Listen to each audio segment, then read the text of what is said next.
There are some games that don't stay with you just because they are fun. They stay with you because they made an everlasting impact. In the case of Megaman, that game is X4, the same game that solidified me as a forever fan of the franchise.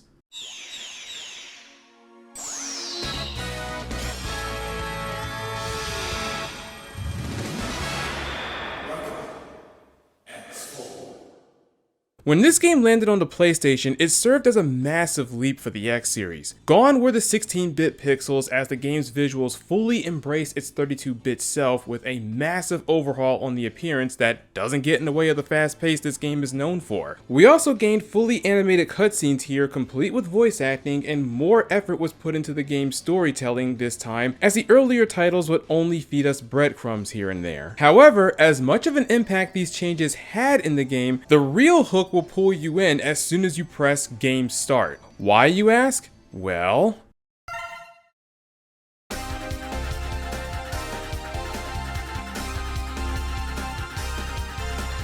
so, I'm jumping a bit ahead of myself with what I'm about to say, but out of every character select screen we're gonna see in these games, X4 has the best one hands down. Anytime you're highlighting X or 0 here, you're gonna get a clear idea on how each character is gonna play based on their animated sprite, and it gives a dynamic visual that has an arcade-like feel to it, something that isn't repeated in the later games. From here, you're given the power of choice for the first time in a standard Mega Man title, as both X and 0 will affect how the entire game will play out from start to finish. Do you want to stick with what you already know and prefer the cautionary playstyle that X will give you? Or do you want to throw caution to the wind and go for a more aggressive approach with 0? Well, no matter which hunter you choose, the overall plot is going to be roughly the same. Sky Lagoon is under attack by Mavericks. The Rebel Force, led by Colonel at the time, is occupying the area so he can rescue his sister in all the chaos. The humans suspect the Rebel Force as being Mavericks due to all the confusion, and rather than just complying with either X or 0 and returning to the Hunter base and clear this misunderstanding in a civilized manner, the Rebel Force, especially Colonel, refused to turn off their stubborn switch and literally said, "Go on and label us as Mavericks, I dare you." That is exactly how the war between the Rebel Force and the humans started, with Sigma being a minor instigator.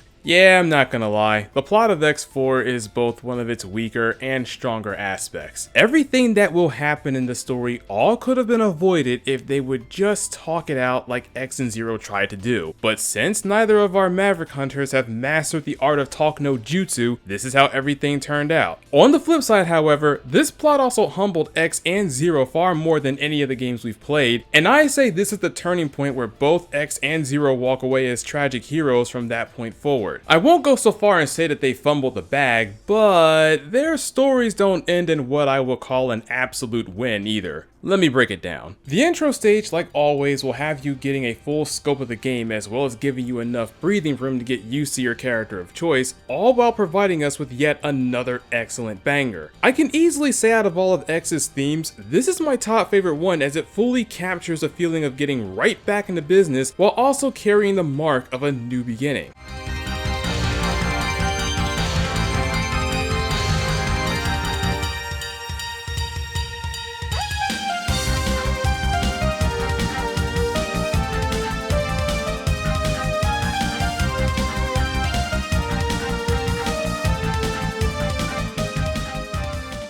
Meanwhile, 0 is given a badass theme of his own, reminding everyone that he will forever be the one who steals the show, even if he and X are on equal footing now.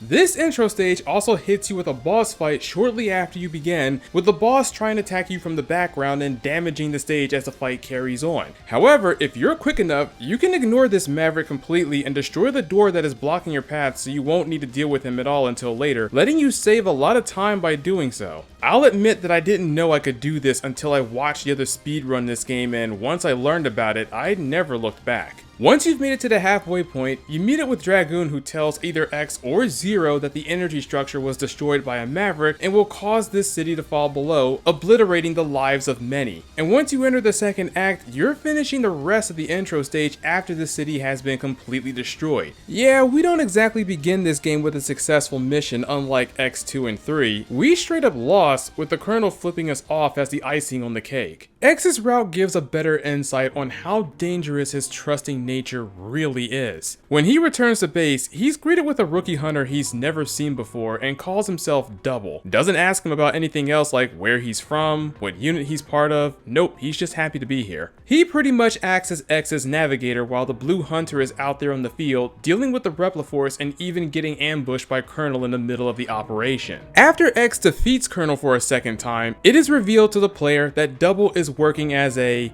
double agent for Sigma, and he is given the okay to waste everybody at the Hunter base before ambushing X at the space colony. It's here we witness one of the most violent scenes we're ever going to see in a Mega Man game, period, and I want y'all to keep in mind that's oil, not blood. You'll see what I mean.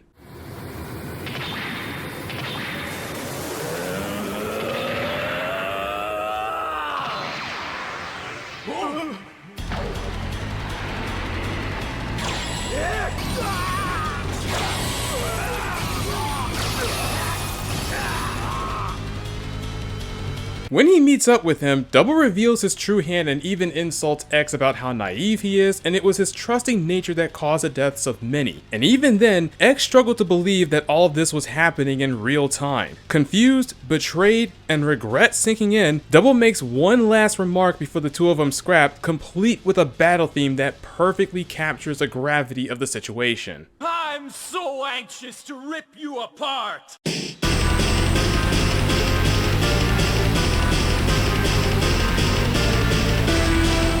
Double's fight is absolutely magnificent. His attacks, while easily telegraphed, have amazing tracking and will tear through X like paper even when he is armored. Plus, if you're only relying on your buster, the charge shots are the only way you can hurt him. You can exploit his weakness with the double cyclone, but there's a reason why I never do that in any of my runs.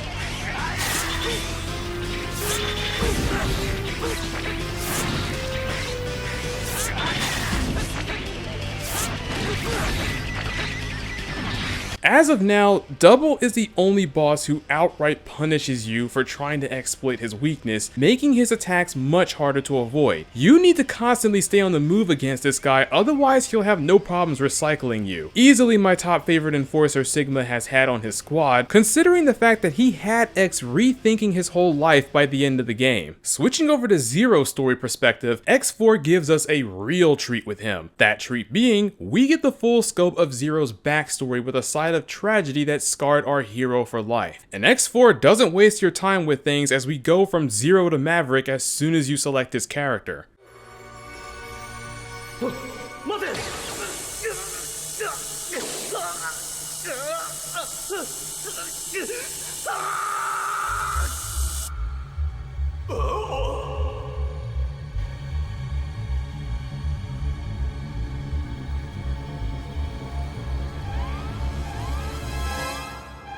Talk about one hell of a nightmare. X2 and 3, more so 2, has been dropping hints about Zero's origins here and there, building up to the revelation that Zero is Wily's creation. And that nightmare we've seen in the beginning was very likely a loose memory of the days when Zero was still a Maverick at the time. Don't worry, we'll see more of Maverick Zero later. Unlike X's beginning, Zero manages to save Iris in his intro stage before he meets up with Colonel after taking down the boss here. And don't lie, I know you did this exact same thing when you encountered her for the first time. Because you end up saving Iris, Colonel is more lenient towards Zero when the Red Warrior tries to bring him in for questioning, but like I said earlier, Colonel's stubborn switch is permanently set to on. He can't be reasoned with, and war begins with Sigma rubbing his hands together together like a typical cartoon villain. Iris is Zero's navigator during this route, and despite her wishes for Zero to not confront the Repliforce, she's still stuck by him as his ride or die the entire time. That is, until Zero puts her brother on permanent retirement. By the way, Zero only fights Colonel once because he's got that Iris pass. Wrapped up with grief and the need to avenge her brother, Iris will later meet up with Zero at the colony with the Colonel's remains. She merges that core into her internal system so she could become the ultimate combat Reploid, but here's a problem. Her body is incompatible with the sheer amount of power this provides, and it causes her to go berserk. The only way to free her is to destroy that ride armor and relieve her of her pain.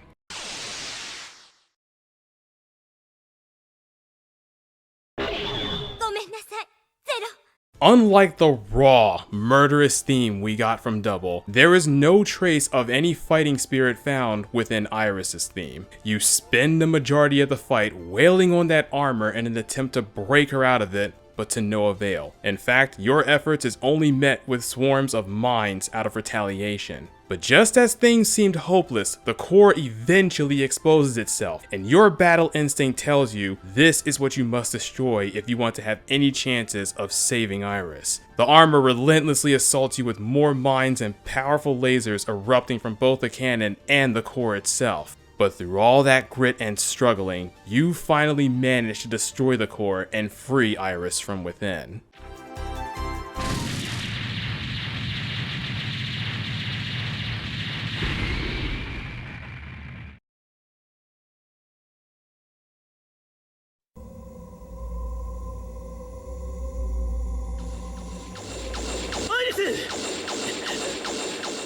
Iris! しっかりしろ、アイリス。お願い、もうレプリフォースに手を出さないで。一緒にレプリロイドだけの世界で暮らしましょう。アイリス、レプリロイドだけの世界なんて幻だ。そうよね。でも信じたかった。レプリロイドだけの世界であなたと。アイリス。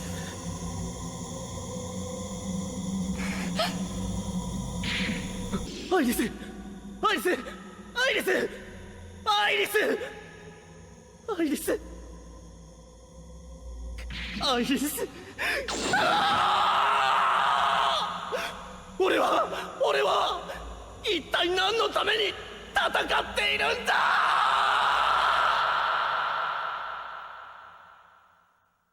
！Now, you would think that things can't get any worse for Zero. That is, until he meets up with Sigma, who not only rubs it in his face about losing Iris, but also stated that Zero enjoyed her destruction due to the fact that he is the very reason why Mavericks exist, and was just feeding into who he originally was. We then get a flashback of Sigma back when he was still a commander and scouting out an old factory where a Maverick was reportedly destroying the Reploids in there. As soon as he begins his investigation, he immediately met with Zero, who wasted no time throwing hands. Now, I'm no expert when it comes to fighting out here, but if you somehow command grab your opponent into the ceiling and the first thing he does is give you this look, it's time to pack it up and get out of there. Cause unless you can put him down at one go, you're not winning this fight anymore. At this point, Zero had almost beat the life out of Sigma, and he was having a blast while doing it. That is, until he got a nasty headache. Sigma saw this opportunity and delivered a haymaker so hard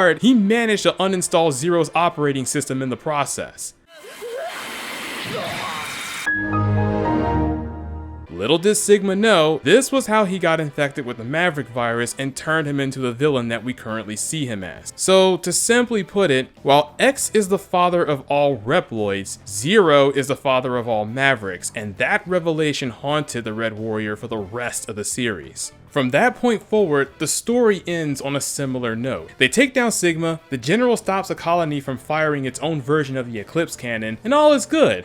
Or so you may think. Despite how hokey the plot is and how it all started, like I said earlier, this game's story really humbled both of our ace Maverick hunters. X is left questioning if he had the possibility of becoming Maverick to the point where he requested his best friend to give him the mice and men treatment if he goes that far, all the while acknowledging his incompetence. Zero, on the other hand, is dealing with a heavy loss and the discovery that he is the reason why the Mavericks exist in the first place. Sure, the two defeated Sigma and managed to stop a war, but a lot of the Reploids ended up getting recycled, as Double would put it, while our hunters are left to wonder if it was all worth it in the end. But now that I've covered the whole plot of X4, let's jump into the gameplay aspect of things. I know Zero is the new hotness, or the show stealer as I like to call him, but since this is a Mega Man game at its core, we're gonna pay our respects to the Blue Hunter and start with him. Now X plays the same as he always does, relying on his buster to do some serious running and gunning while he's on the field. However, there is a notable change in the control scheme. X feels a lot smoother compared to how he operated on the SNES days, and if you were to hold down your dash button while jumping at any time, you'll instantly perform your dash jump, a very useful method for getting around quickly just by short hopping everywhere. It's also useful when you want to reposition yourself without committing to a lengthy dash while you're at it. As with tradition, a new X game also means we get a new set of armor to look forward to. Starting off with the boots, this will unlock X's ability to air dash while also letting him hover in place. The hover function is useful when you want to avoid certain hazards by staying in the air longer, like Colonel's lightning field for example. Aside from that, the air dash is really the main reason why you'd get him. Your chest piece reduces the damage you've taken by half while also presenting X with a new Giga attack, the Nova Strike. This invincible air dash deals a heavy amount of damage, and unlike X2, it can refill by getting hit or collecting any energy capsule you'll come across. Now the helmet is where things get interesting, because until we get to X8, this is by far the most broken helmet we've seen so far. This helmet upgrade reduces the cost of your weapons to a whopping 0, meaning you're free to spam them as many times as you want. The only time your weapon energy will be consumed is if you charge them up, but aside from that, you're free to go ham as long as you have energy to spare. Finally, we have the arm parts. X4 not only presents us with one, but two different sets of arm upgrades our Blue Hunter can choose from. And just like how impactful your character choice is at the start of the game, choosing your buster upgrade will dramatically change how X is going to play. The first one we're presented with is the stock charge. When X charges up his buster to its second level, he'll be able to store 4 charge shots within his buster, and you no longer need to keep holding it once it's reached its cap. Then at any point, you can fire those buster shots as you see fit. Furthermore,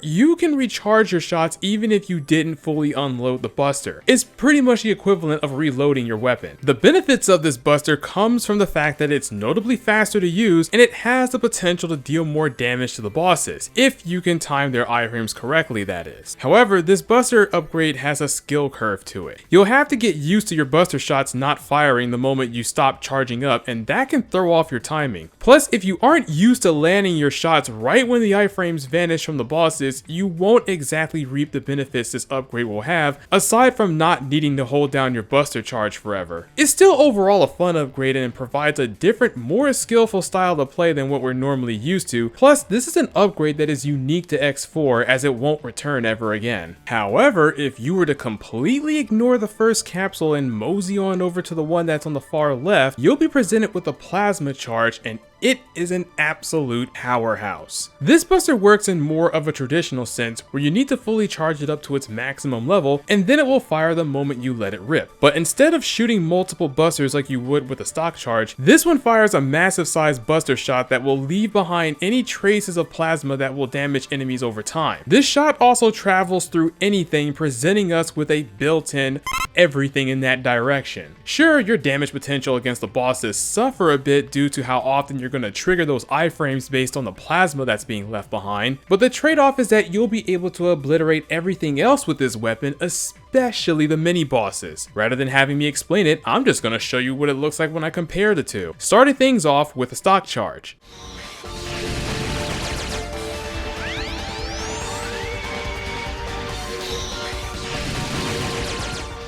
And here's the plasma charge.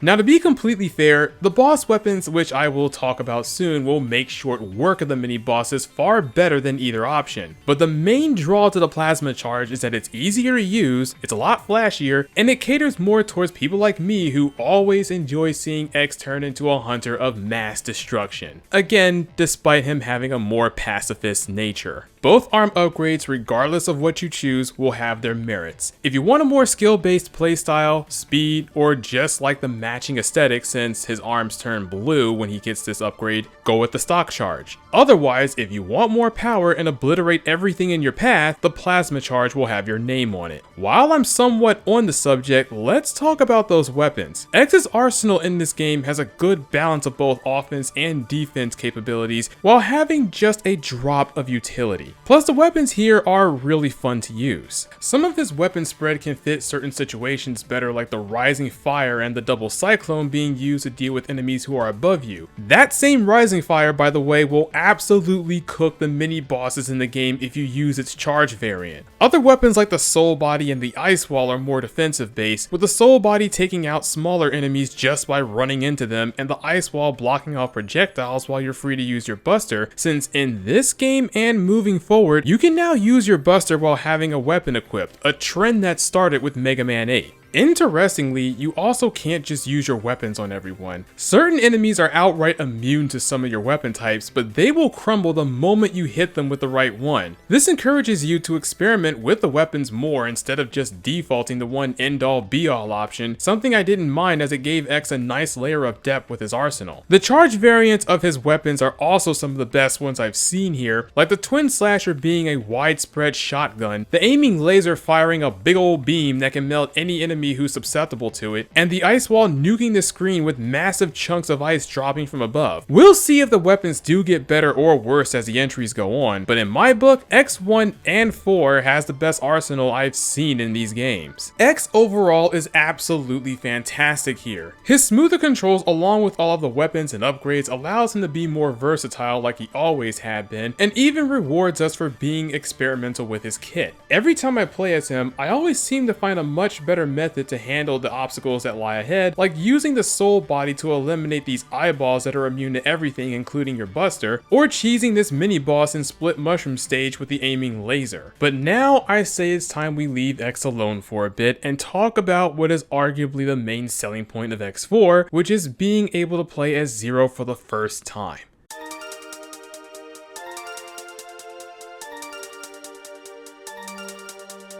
No invisible time limits, no restrictions to where he can go, and you don't lose him forever if he dies. Yeah, this is the real Zero experience we've wanted since he was playable back in X3, but unlike how he operated there, Zero ditches the buster completely in favor of his preferred weapon, the Z-Saber. Instead of firing buster shots, Zero is given a 3-step combo that comes out very fast, and a quick swing of the saber if it's done in the air. That same attack also deals a good amount of damage to anyone, including the bosses. The name of the game with Zero is a more high-risk, high-reward kind of play style where you must get in close and quickly take down your enemies with more finesse if you want to get out unscathed, which is something you want to aim for since Zero is a glass cannon. He can deal a lot more damage than X in a short span of time, but since he doesn't gain any armor or upgrades that will increase his defense, Zero can't take the same amount of punishment he can dish out. But due to how fast and fluid Zero's attacks are in this game, along with the saber causing a number of enemies to flinch, it is very possible to end the fights quick enough so you won't need to worry about making any GameStop trades as you're fighting. From the jump, he already feels like a much faster, high damaging character compared to X, as he can dice through the Repliforce like they're onions. Zero's move pool will also expand over time when you defeat the main Mavericks. Unlike X, who is able to copy the signature weapons, Zero is able to learn new techniques from them that will not only increase his damage output even further, but also make him a lot more mobile. Eventually, you'll be able to double jump, turn yourself into a pizza cutter, impale enemies from above, and the list goes on. Best part is, these techniques don't consume any weapon energy at all, and some of them can be chained right after he performs the first 2 steps of his combo. The only technique that does consume weapon energy is his Giga attack, which is great for taking down a lot of enemies at once, or cheesing through attacks that are hard to avoid since he's invincible during its animation. And like the Nova Strike, it will refill if he takes damage or collects an enough energy. But it should be noted that while Zero's gameplay is an immensely fun experience, he is inherently harder to play. This is obviously because you need to get in close and personal with his enemies, unlike X, who has the luxury of taking out these mavericks from a safer distance. But the difficulty of playing as Zero really kicks in when you're fighting against the bosses here, since there's a few of them that won't flinch at all from his techniques, even if they do take significantly more damage when they're hit. Some enemies like Split Mushroom and Cyber Peacock will still get stunned if they're struck with their respective weaknesses, but others like Magma Dragoon and Slash Beast won't flinch at all. This creates a situation where you need to approach these fights a little differently as Zero compared to how they're done with X, as it heavily encourages you to learn the boss fights as much as you can if you want to increase your odds of victory. Of course, if you really want to get the most out of Zero's gameplay, it would be highly beneficial to learn how to cancel his Z-Saber animation. If you were to press the dash button anytime Zero is swinging the saber, or even using a grounded technique like the Raijin Geki for example, Zero will cancel that animation immediately, allowing you to either spam that same action again or do something completely different. This technique is mainly used to spam the first step of his combo, because you can deal a very good amount of damage to the bosses without activating their iframes. Sometimes they'll activate no matter what you hit them with, but for the ones that don't have the iframe privilege, you can shred away a good chunk of their health if you take the time to master this technique. It will take a bit to get used to the rhythm, as doing this too fast will cause the saber attack to cancel completely, making Zero look like he's trying to swing at somebody with air. But once you get it down, Zero's combat becomes even more rewarding than it already was, plus it's very satisfying once you've done it correctly. Like X, Zero is equally fun to play as here in this game. His additional mobility and melee style adds a nice zesty flavor to the Mega Man X formula, and Capcom successfully nailed how a melee character should feel in a game like this. When it comes to playing as either hunter, both X and Zero can still be upgraded with the heart tanks, and the 4 sub tanks will make their return as always, but not without going through a heavy change. Instead of all 4 of them acting as reliable E-tanks, only 2 of them will retain their healing capabilities. The 3rd tank will refill your weapon energy instead, while the 4th will increase your starting life count at 4 instead of the usual 2. I know the nerf to the sub tanks will rub a lot of people the wrong way after being used to having 4 of them at your disposal, but I imagine this was done for balancing reasons in the same fashion as Mega Man 8. Cause for what it is, X4 is significantly easier to play compared to the trilogy on the SNES. This does not, however, change the fact that the weapon sub tank is absolutely useless here. Not only your weapons will refill automatically upon death or starting from a checkpoint, X has unlimited use of his weapons once he acquires his helmet upgrade. As for Zero, he hardly consumes any weapon energy at all. The only time the weapon energy becomes relevant for him is when he uses his Fallen Phoenix Crush, and even then, recovering energy is not hard for him to do at all. I literally just collect this thing in every playthrough for completion, and then it just collects dust for the rest of the game. So if there's ever a point in your life where you feel useless, just remember this thing exists. There is one last power-up both characters can obtain, though I will have to say power-up with quotations in the case of Zero, cause for him, it's more of a cosmetic as it does not have any effect on the game whatsoever. If you were to input a special cheat code in the character select screen, you can unlock the ultimate armor for X and the black armor for Zero. You'll know you've done it correctly when X's arms and legs gain a noticeable purple tint instead of its usual blue color, while Zero will start off with the same black armor the fake one had in X2. The moment you step into the leg upgrade capsule with this code active for X, he'll gain his full body armor right then and there, complete with all the armor pieces I've brought up earlier, and the plasma charge will be your default arm upgrade. The big difference with this armor over your 4th one, besides a completely different design, is that your Nova Strike will have unlimited use and you're free to spam it as often as you want, making the entire game trivial. So if you want to break the game in half, here you go. Aside from the collectibles, how are the levels? This is where I will say that all the good design choices and lessons learned from the bad ones have brought us one of the best stage lineups we've seen in this series so far. You would think this would be a challenge since the levels need to be designed around 2 different characters, with one of them having a very different playstyle than what we're used to, but they've managed to pull it off in one go. Each stage is broken into 2 different parts, with both halves containing a gimmick of their own and a different set piece. Just to give you an example, Frost Walrus' stage will start you off in the middle of a blizzard, dealing with slippery ice and dangerous terrain as you go. But once you enter the second half, you'll be inside of his base of operations where the slippery ice is gone, but now you have to take out this one enemy that will turn this place into a frozen tundra if you're not fast enough, making that particular section a tad harder. Some of these gimmicks can also be directly interacted with if you have the right weapon for the job. Find it difficult to speed through the cyberworld and reap the rewards? Coming back here with Split Mushroom's abilities will let X and Zero make quick work of these eyeballs in an instant. Want a nice shortcut through these trees and Web Spider's jungle? With Dragoon's weapons, only you can create forest fires. Like I said earlier, X4 has a solid weapon spread. Ride armors make their return, and they're brand new ones at that. The Raiden works similar to all of your melee types in the previous games, except now it's given a saber instead of a punch. The Eagle, on the other hand, is an upgraded version of the Hawk armor from X3. Along with retaining its flight capabilities, the Eagle ditches the rockets for a buster that can be charged up to fire 3 homing projectiles. It's also worth mentioning that the armors can take quite a beating before they explode from too much damage. These ride armors are mainly here to help out with the carnage and overall make stage traversal much easier, playing an even better role here than any of the previous games. Plus, if you take good care of the Raiden armor while you're paying Magma Dragoon a visit, you can show Dragoon your new ride once you make it to his boss room. It's because of this I can get away with making Dragoon my first visit in a new playthrough, since you do need his weapon to get 2 heart tanks in the game anyway. All of the Maverick stages never drag on for too long, and they aren't too short either. It's a very nice middle ground with no frustrating moments and nothing but high speed destruction no matter who you're playing as. It also helps that the levels are rocking solid visuals the entire time you're playing, complete with an unforgettable soundtrack. But of course, every good stage should be met with a good boss encounter, and X4 does not disappoint in that department either. Now, X4 is where 2 new trends started when it comes to the boss entries. Every boss fight will flash a warning sign upon entering their area, like so.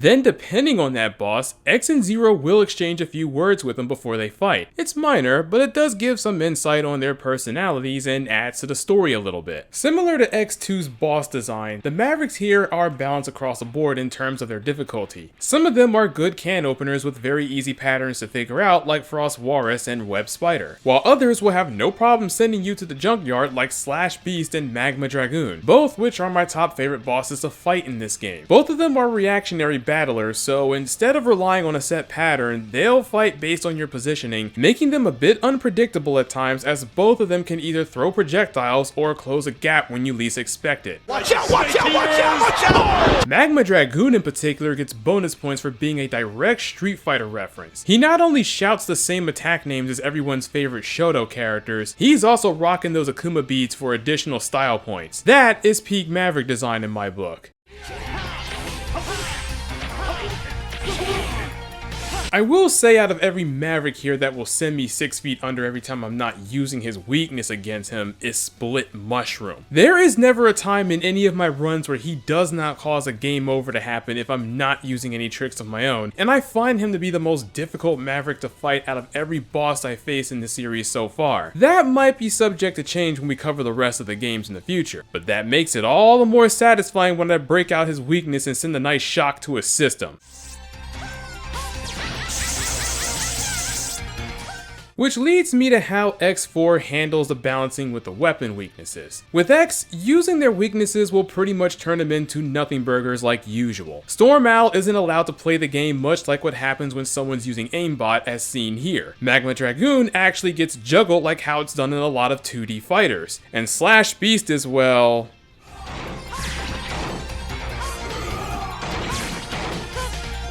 Since I've already talked about how Zero's fights against the bosses are, I don't need to repeat that here. But we already know how it goes when it comes to their weaknesses. Fight them too easy, don't use their weapons. Fight them too difficult, waste them with their weaknesses. It's as simple as that. The remaining bosses in the last stretch of the game is where the weaknesses won't be too much of a factor other than dealing heavier damage, since they won't react to it. However, the challenge these last few provides will depend on a few factors. Colonel at first can seem a little intimidating, but he's overall an easy boss once you figured out how to deal with his barrage of attacks. Additionally, you can exploit the fact that his blade beam spam does not have an active hurt box as long as you're standing directly in front of him, making this fight that much easier. The general, on the other hand, will vary depending on who you're playing as. His body is immune to everything you throw at him, and his only weak spot is his head. X will have no problems landing headshots since by default he's a distant attacker. Zero, on the other hand, will have to use a combination of the general's hands as well as his own agility if he wants to achieve the same level of success. The best tip I can give you when you're fighting him as Zero is to be patient and ease up on the aggression so you're not receiving too much damage during the whole fight. Then we have Sigma himself. In X4, Sigma has 3 phases this time instead of the usual 2, starting things off with the Grim Reaper, which is easily dealt with by your flame attacks. Phase 2 is where things get interesting as his attacks will vary depending on where he throws his scythe. If you want to have the easiest time dealing with this phase, always make sure he throws his scythe into the wall and not the ground. The laser eyes can be avoided completely just by camping the wall behind him. If his scythe hits the floor, he'll release 4 boomerangs that will zero in on your exact location, and without having access to the floor below, this attack has always been trickier to avoid. So if I were you, I will always make sure that scythe hits the wall. But the real fight truly begins when he enters phase 3, as we're not dealing with 1, but 2 different Sigma bodies this time. Once again, X4 is the only game where this happens. Sigma's gunner mode will attempt to blast you with laser attacks, while his earth mode will try to either inhale you and spit out debris, or blow you into a wall of spikes. He'll also summon these elemental heads that will attack you every time Sigma tags out with himself. This entire fight is going to seem a bit overwhelming if this is your first time dealing with it, but once you've become acclimated to how Sigma and his elemental heads work, it becomes pretty easy. Out of all 4 of the Sigma encounters we've had, I'd say this is the easiest version we've faced so far, at least until we get into X6 territory, but I'm gonna hold off on talking about that until that time comes. I will tell you what though, this version of Sigma has one hell of a fight theme the entire time you're dealing with him, complete with a voice line of his own.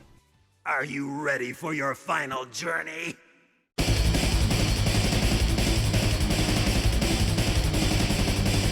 Right, speaking of voices, I should probably address that now. So you may have noticed a majority of the scenes I've played were done in their Japanese dub, and this is mainly because the Japanese dub provides an overall better experience for your ears. Cause just like how Capcom went cheap on the voice acting department for Mega Man 8, they did the exact same thing with Mega Man X4. In the Japanese version, every single boss in the game, with the exception of that green dragon, had a voice line before their fight actually begins, and it gives us a good idea on how these mavericks sound outside of their battle cry. Some a bit more surprising than others. 今日こそお前に勝つ。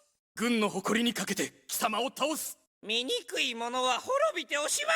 But in the English version, you don't get any of that because they're completely omitted from the game. While I would have liked for the bosses to be given the same treatment in the English version, I think it was for the best they did not get that opportunity, especially since Capcom was using the same voice actors from Mega Man 8 at the time. Someone like Frost Walrus, for example, would probably end up sounding exactly like Frostman if that were to happen.